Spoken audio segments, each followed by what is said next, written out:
Hoy les voy a presentar nuestro otro trabajo que se llama Síndrome de Panayotopoulos, características clínicas, demográficas y electroencefalográficas de 20 pacientes colombianos.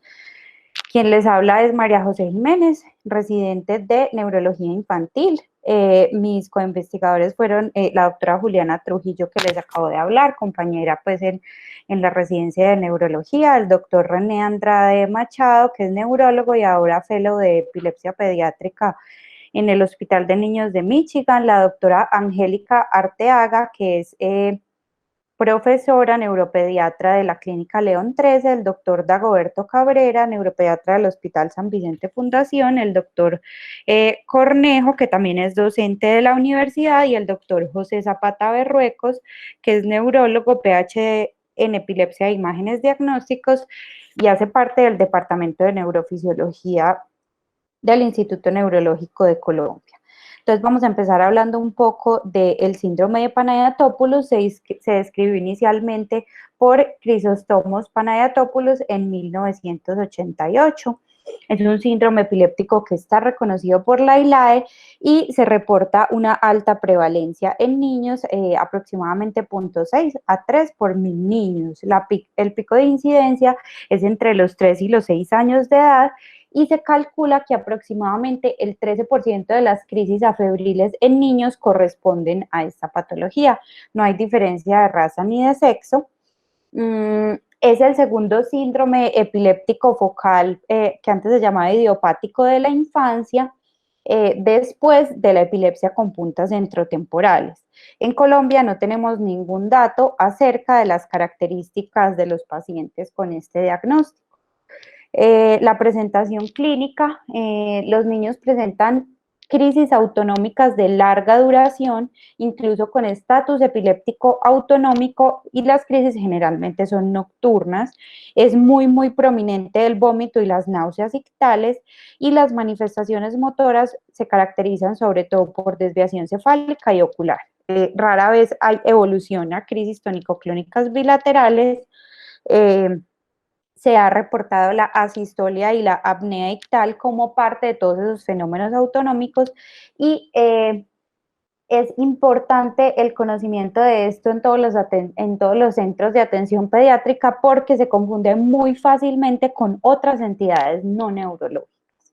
Las características electroencefalográficas que han sido descritas: inicialmente se hablaba de una actividad interictal predominantemente occipital, y ahora se sabe que el 80 al 90% de los casos tiene actividad interictal multifocal, ¿cierto? No hay en realidad correlación topográfica entre las descargas epilépticas y los síntomas autonómicos, y tiene cierta similitud con la epilepsia centrotemporal. Incluso se sobreponen algunas características clínicas y electroencefalográficas. Es importante tener en cuenta que es muy poco frecuente poder lograr un electroictal durante la crisis, porque las crisis en estos pacientes son muy pocas, son pacientes que en la vida tienen muy pocas crisis. Como les digo, el pronóstico generalmente tiene un curso benigno. Se ha hablado tradicionalmente que no tiene un impacto en el neurodesarrollo, pero en los últimos años se ha reportado ampliamente las alteraciones neuropsicológicas en otras epilepsias que antes se llamaban benignas de la infancia, como la epilepsia con puntas centrotemporales.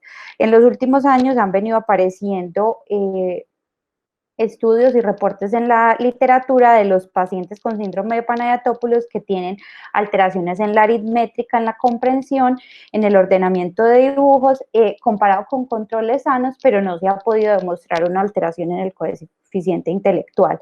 También se ha hablado de que pueden tener cierta alteración en la percepción visual, porque generalmente la parte occipital se compromete mucho en la actividad interictal. Nuestros objetivos fueron describir las características clínicas, demográficas y electroencefalográficas en una serie de pacientes con diagnóstico de síndrome de Panayotopoulos del departamento de Antioquia. Además, queríamos evaluar la presencia de deterioro escolar, repitencia escolar, necesidad de aula de apoyo, desescolarización, quejas escolares y comportamentales.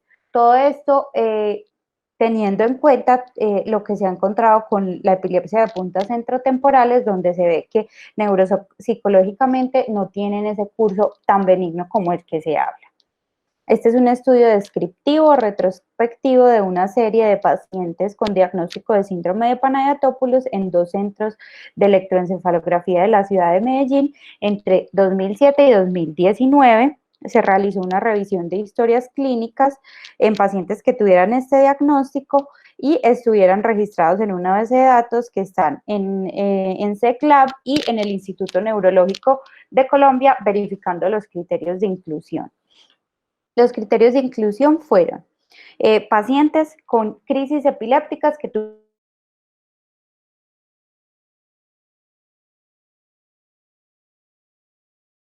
compromiso de la conciencia o con movimientos tonicoclónicos bilaterales. Pacientes que tuvieran descargas epilépticas interectales, occipitales o extraoccipitales, o incluso que tuvieran un electroencefalograma normal, un examen neurológico y un neurodesarrollo normal. Y los criterios de exclusión fueron que el paciente tuviera una epilepsia genética, metabólica o estructural de etiología ya reconocida, un electroencefalograma con un ritmo de fondo desorganizado o actividad lenta, que tuviera un registro prolongado, o sea, de más de 48 horas, que fuera completamente normal, y neuroimágenes anormales, pero que explicaran el origen de la epilepsia, porque como sabemos, podemos tener muchos hallazgos incidentales en las imágenes que no causan crisis. Entonces, las alteraciones de neuroimágenes deben explicar pues la epilepsia. En cuanto a los aspectos éticos, el estudio se rige por la resolución número 008430 de 1993 del Ministerio de Salud. Se considera sin riesgo, como no hay intervención directamente sobre los pacientes, no es necesario el diligenciamiento del consentimiento informado.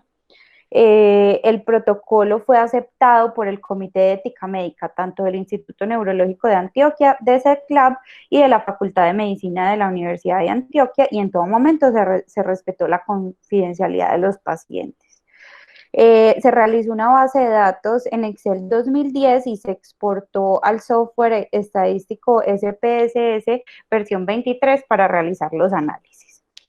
Entonces, en cuanto a los resultados, obtuvimos 20 pacientes que cumplían los criterios de inclusión y no cumplían los criterios de exclusión.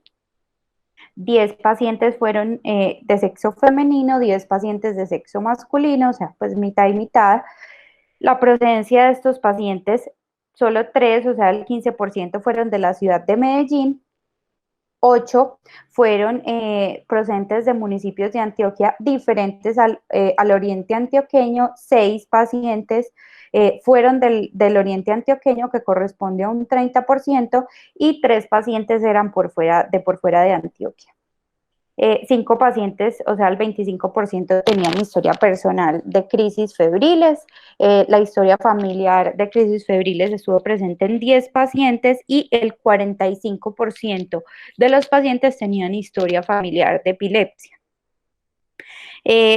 Fue también interesante lo que encontramos acerca de las quejas académicas y comportamentales. El 45% de los pacientes tenían quejas comportamentales de inquietud e inatención, y el 30% de los pacientes tenían quejas académicas.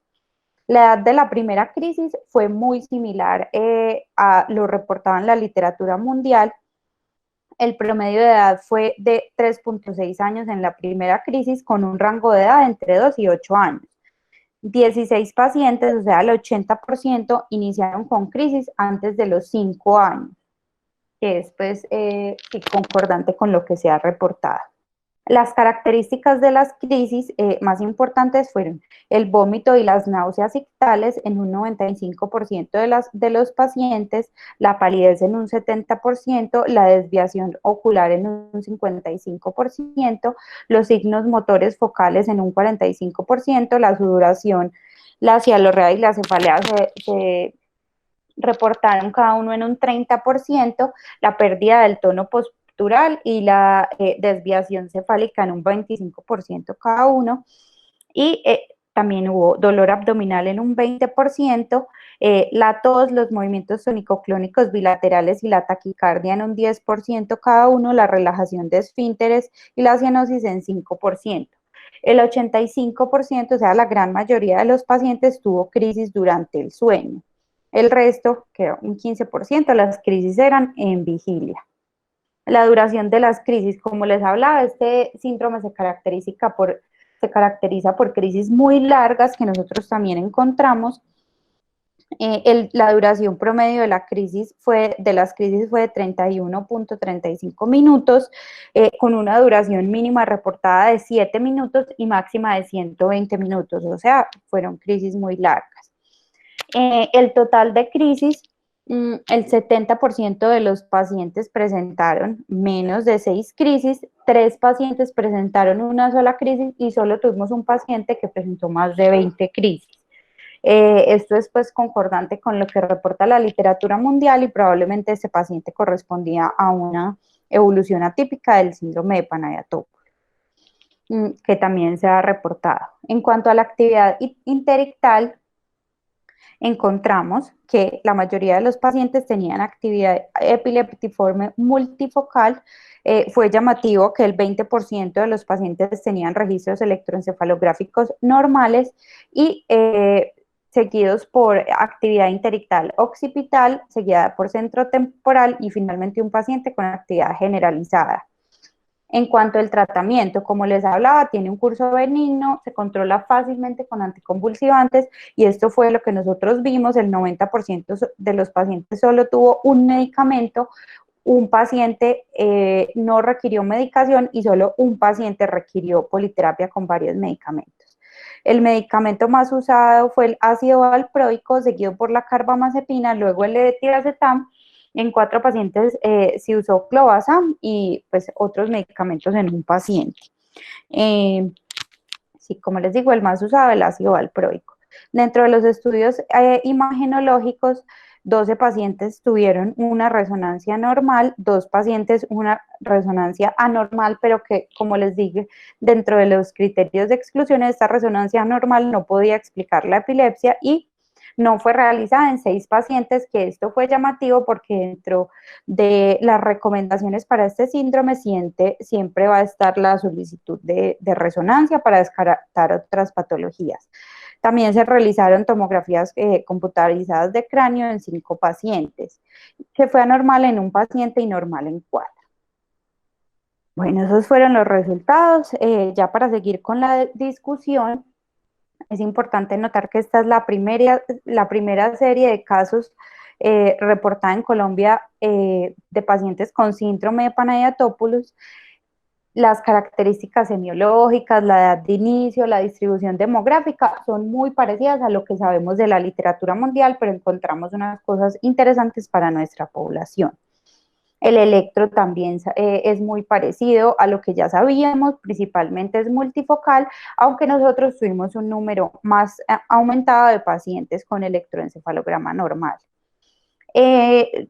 Otra cosa que nos llamó la atención es que encontramos muchos menos pacientes de los que hubiéramos podido, pues, los que estábamos esperando incluir, lo que nos hace pensar de que haya una menor prevalencia de esta entidad en nuestra población versus una falta de reconocimiento de la entidad, porque, como les digo, se confunde muy frecuentemente con otras patologías no neurológicas.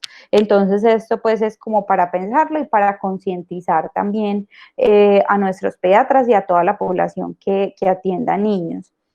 Los resultados de nuestro estudio también nos hablan de una alta carga genética en estos pacientes. Recordemos que el 45% de los pacientes tenían historia familiar de epilepsia y también fue llamativo que el 30% de nuestra muestra fueron pacientes procedentes de municipios del oriente antioqueño, donde sabemos hay alta prevalencia de entidades genéticas asociadas pues a la endogamia. En el síndrome de Panayotopoulos se ha reportado pues la asociación con mutaciones en el gen que codifica para el SCN1A y sería interesante pues mirarlo en el futuro. La mayoría de los pacientes se controlaron con monoterapia independientemente del medicamento que fuera usado. Y otra cosa para resaltar de nuestro estudio fue la alta prevalencia de alteraciones académicas y comportamentales que nos hablan de ciertas implicaciones neuropsicológicas que pueda tener esta actividad interictal y esta actividad epiléptica en estos pacientes. Esas quejas comportamentales y académicas no se correlacionaron con el número de medicamentos utilizados ni con el número de crisis. Como les dije, se ha hablado de que de que estos pacientes tienen alteración en la percepción visual. Nos preguntamos si esto pudiera ser pues una explicación, pero también se ha hablado de que en pacientes con estatus epiléptico hay alteraciones en el crecimiento de la corteza prefrontal y como les digo, este síndrome epiléptico se caracteriza por crisis muy largas. Entonces, y que esto pudiera tener un efecto sobre todo ese desarrollo académico y comportamental del niño. Se ha hablado de un mayor compromiso cognitivo en el síndrome de Panayotopoulos comparado con la epilepsia de Gastaut, a pesar de que tienen ciertas características compartidas, y precisamente eso nos habla de que esas crisis tan largas pudieran tener un efecto, ¿cierto? También tuvimos un paciente con evolución atípica, eso pues, es importante notarlo, es un paciente que tuvo más de 20 crisis, que requirió politerapia, lo cual pues nos habla de que aunque sea considerada una epilepsia que es de curso benigno, tenemos como neurólogos que estar muy pendientes de la evolución de estos pacientes. Tuvimos un paciente con puntas centrotemporales que nos hablan de esa sobreposición que hay entre las epilepsias idiopáticas que se llamaban antes o las epilepsias genéticas de la infancia, pues de cómo pueden compartir ciertas características. Y lo que les hablaba, había pacientes sin realización de resonancia cerebral. Esto digamos que es para retroalimentar de todas maneras porque siempre se requiere descartar otras entidades asociadas a las crisis, sobre todo pues por las crisis tan largas y por las características focales. Las limitaciones de nuestro estudio es un estudio de carácter retrospectivo, fue una muestra pequeña. Los pacientes que se incluyeron fueron evaluados en institución de atención exclusivamente neurológica, lo que hace que de pronto algunos pacientes que no se vean allá, pues no fueran incluidos. Y aunque nosotros detectamos una alta tasa de alteraciones académicas y comportamentales, no objetivizamos esos déficits con una evaluación neuropsicológica, que sería pues el paso a seguir a futuro.